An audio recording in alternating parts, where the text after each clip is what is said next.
Get out of here quickly!" Thomas yelled suddenly, as all of the kitchen utensils began to fly from their racks and hurled themselves at the man. "You will pay for this!" came the enraged cry, as the man tried vainly to protect himself from the flying metal bowls and pans that were hitting him.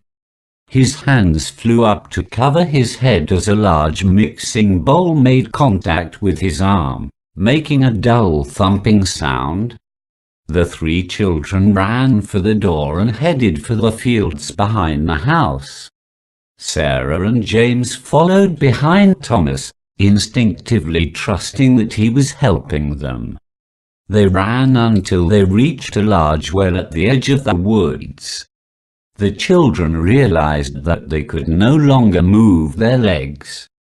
Their legs had become frozen to the spot where they stood.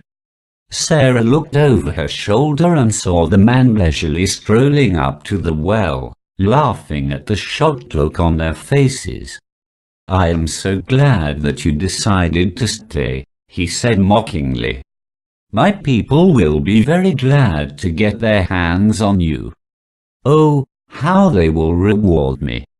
His face was suddenly very ugly and his voice shrill. He began to laugh again, but his laughter turned into loud shrieks as his hair began to smoke.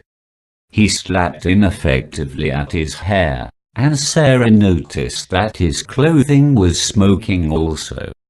The children found that they could move now, and Sarah turned to look toward the trees.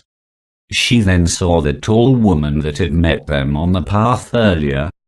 The woman turned to look at Sarah. As she did, she was flung to the ground. The woman began to gasp for air. Sarah saw that the man had gained control from whatever the woman had done to him, and he was hurting the woman now. "Stop it!" she yelled at him. He ignored her, focusing his attention on the woman. Sarah looked about her in desperation, trying to find something to help the woman. She had to do something to stop him. Sarah's anguish was so great at the woman's suffering that she barely noticed when Thomas called out to her, "Sarah, look behind you." When she turned towards the well again, Sarah noticed that the water had risen up to the top in a tall column. It seemed to be hovering in the air, just the way it had in that abandoned house. She focused all of her attention to the water and directed it at the man.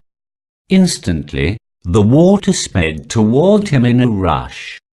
She thought of the hardest thing that she could, and the water turned into hail, pelting the man with such force that he was knocked out cold. Now released, the woman began to breathe normally, and Sarah sat down on the ground and cried. "What have I done? Is that man okay? More importantly, is that woman okay?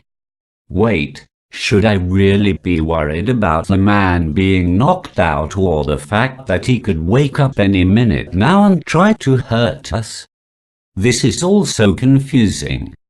I've never hurt anyone before, and he was hurting that lady.